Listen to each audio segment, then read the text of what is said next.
بعض اوقات شیطان انسان کو ستاتا ہے.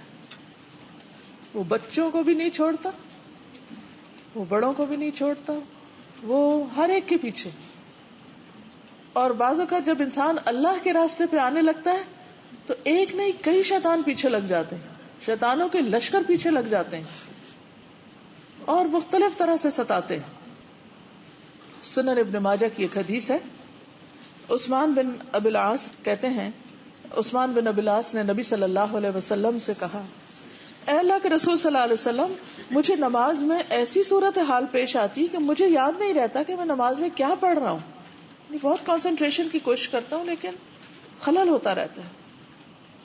اب ویسے ہی ہر ایک کے ساتھ ہوتا ہے, لیکن جب یہ علامت شدید ہو جائے کہ کچھ بھی سمجھ نہ آئے, بالکل انسان بکھلایا رہے, یعنی ایک وہ ہوتی ہے نا جو ایک نارمل کیفیت ہوتی ہے, آپ کنسنٹریٹ کرتے ہیں آدھی رکعت میں کرتے ہیں اور ایک دم شیطان اچک کے لے جاتا ہے, پھر پلٹ آتے ہیں, پھر. لیکن ایک یہ ہے کہ جیسے کہ بکھلا جاتا ہے انسان اور کچھ سمجھ نہیں آتی, تو ان کی کیفیت زیادہ تھی. آپ نے فرمایا یہ شیطان کا اثر, میرے قریب آؤ. میں آپ کے قریب ہوا اور پنجوں کے بل بیٹھ گیا, یعنی یوں اکڑوں. آپ نے میرے سینے پر ہاتھ مارا اور میرے منہ پہ تھتکارا, یعنی کچھ پڑھ کے, یعنی جھاڑا ان کو, اور فرمایا اے اللہ کے دشمن نکل جا.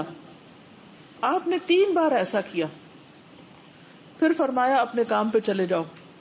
عثمان فرماتے ہیں میری عمر گواہ ہے, یعنی اب تک جب تک میں زندہ ہوں, یعنی تھرو آؤٹ مائی لائف, کہنے کا ایک انداز ہے کہ اس کے بعد شیطان نے مجھے پریشان نہیں کیا, وہ نکل گیا.